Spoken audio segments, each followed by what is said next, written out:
दोस्तों, कोविड के टाइम में जहां बाकी सारे सेक्टर्स का परफॉर्मेंस स्लगिश रहा, वहीं भारत का कृषि क्षेत्र या बोले तो एग्रीकल्चर सेक्टर लगातार फ्लरिश करता रहा। उसी क्रम में सिक्किम दुनिया का पहला ऐसा स्टेट बन गया है जो कि फुल्ली ऑर्गेनिक है, पूरी तरह से उर्वरक रहित राज्य बन गया है। ओके, यहाँ पे टिलिंग ऑफ लैंड्स के लिए या मिट्टी के जो इस्तेमाल करते हैं वहाँ पे कोई केमिकल का यूज नहीं किया जाता है। उसके जगह ऑर्गेनिक रेसिड्यू, क्रॉप रेसिड्यू या फिर काउ डंग वगैरह इस्तेमाल किए जाते हैं। तो दोस्तों, आपका स्वागत है लिट मोड के यूट्यूब प्लेटफॉर्म पे। इस वीडियो में देखेंगे 21 अगस्त के important questions. Question number 1, NPCI national payment corporation of India has launched Holi owned subsidiary firm for internationalisation of RuPay and UPI. तो आपको इस फर्म का नाम बताना है जिसे एनपीसीआई ने लॉन्च किया है। इसका नाम है NIPL। ओके, NIPL है। और जो एनपीसीआई के अभी सीईओ हैं वह हैं दिलीप आसबे, और एनपीसीआई 2008 में इसका गठन हुआ था और इसका हेडक्वार्टर मुंबई में है। चलिए देखते हैं आखिर ये NIPL है क्या। तो आप देख पा रहे होंगे कि NPCI announce the launch of NIPL, और NIPL जो है इसका फुल फॉर्म है NPCI international Payments limited. Okay, तो इसमें एन है, इसका मतलब तो एनपीसीआई ही हो गया, और आईपीएल का मतलब है International Payments Limited, Indian Premier League नहीं है। तो यह एक होली ऑन्ड सब्सिडरी फर्म है जिसका काम है इसको इंटरनेशनल लेवल पे एनपीसीआई को पहुंचाना। और इसके जो नए सीईओ बने हैं इनका नाम है रितेश शुक्ला। ओके, तो रितेश शुक्ला इनके नए सीईओ हो गए और ये हो गया NIPL। बढ़ते हैं अगले क्वेश्चन पे। हाल में ही स्वच्छ सर्वेक्षण 2020 रिपोर्ट रिलीज हुआ ministry of housing and urban affairs, जिसके मिनिस्टर हैं हरदीप सिंह पुरी, उनके द्वारा। आपको बताना है कि देश में क्लीनेस्ट सिटी इस वक्त कौन फिर से बना। तो यह है मध्य प्रदेश का इंदौर। अगर मध्य प्रदेश की बात करें तो Madhya Pradesh has emerged as the leading state in the implementation of the Pradhan Mantri street vendors Atmanirbhar scheme, जिसको हम PM स्वनिधि बोलते हैं। Okay, street vendors Atmanirbhar scheme. Okay, तो मध्य प्रदेश इस स्कीम को जारी करने में काफ़ी आगे है। इस स्कीम के तहत जितने भी स्ट्रीट वेंडर्स होते हैं, ठेले वेले जो लगाते हैं, उनको 10,000 रुपये दिए जाते हैं। और मध्य प्रदेश का इंदौर है जो कि टॉप किया क्लीनेस्ट सिटी में। वहीं सबसे खराब परफॉर्मेंस पटना का रहा है, तो ये सबसे लास्ट में है। और आपको बता दें कि इंदौर पिछले 4 सालों से लगातार नंबर 1 पोजीशन पे है। ओके, और नंबर 2 पोजीशन पे गुजरात का सूरत। तो बढ़ते हैं अपने तीसरे क्वेश्चन पे। Which state became the first state in the world to become fully organic. तो आपको पता ही है, यह है Sikkim, option D.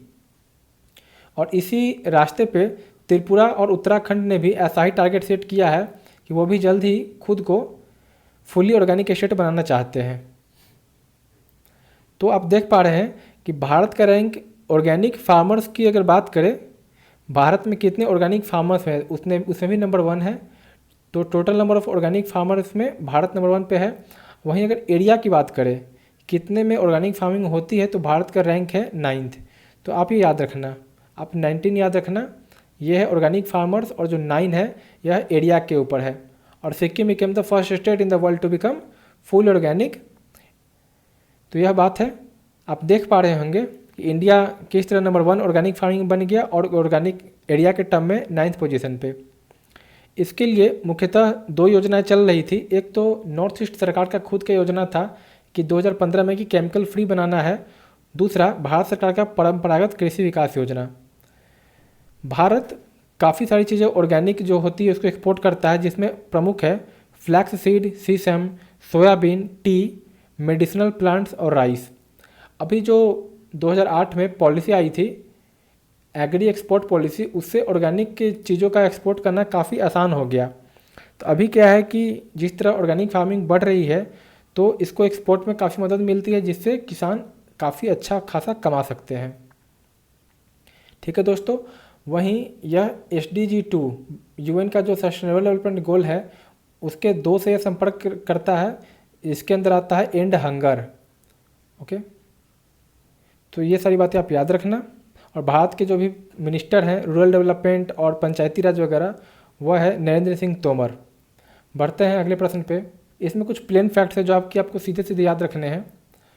Equatorial Guyana, इसके नए प्राइम मिनिस्टर बने हैं फ्रांसिस एस्यू, आपको सीधे याद रखने हैं। कीथ क्रिस्टोफर रॉली, यह बने ट्रिनिडाड एंड टोबैगो के प्राइम मिनिस्टर, ये दो तो पीएम बन गए। और लोकसभा के जो स्पीकर ओम बिरला, इनका नाम याद रखना, यह कोटा से एमपी है। यह अभी जो कॉन्फ्रेंस हुआ था 5th world conference of speakers of parliament, उसमें इन्होंने शिरकत की थी।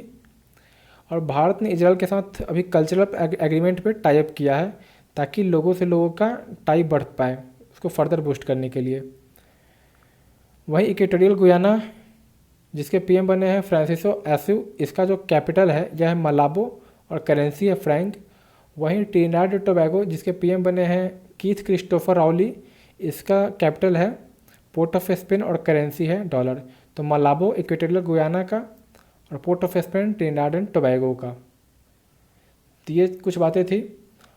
दो लोगों का देहांत हुआ, भास्कर मैती, यह गोलकीपर थे भारत के, और जी कस्तूरी रंगन, ये इंपॉर्टेंट है थोड़ा, यह क्रिकेटर भी थे और पिच क्यूरेटर भी थे। कुछ बैंकिंग सेक्टर की न्यूज़ देखते हैं। डिजिगो, यह एक डिजिटल इनिशिएटिव है, इसे किसने जारी किया है? इसे जारी किया है लक्ष्मी विलास बैंक ने। ओके। वहीं डिजिटल अपनाए, इसे जारी किया है पीएनबी ने, पंजाब नेशनल बैंक ने डिजिटल अपनाए। और भारत के न्यू इलेक्शन कमिश्नर बन गए हैं राजीव कुमार, इससे पहले थे अशोक लवासा, जो कि अब एडीबी के एशियन डेवलपमेंट बैंक, उसके वाइस प्रेसिडेंट बन गए हैं। और एसबीआई के न्यू एमडी के रूप में पदभार अब संभाल लिया है अश्विनी भाटिया जी ने। तो दोस्तों, इतने ही आज की न्यूज़ थे। प्रीमियम सब्सक्रिप्शन के लिए हमारे साथ ज़रूर जुड़े। अगले वीडियो में आपके साथ फिर मिलेंगे, तब तक के लिए बाय बाय।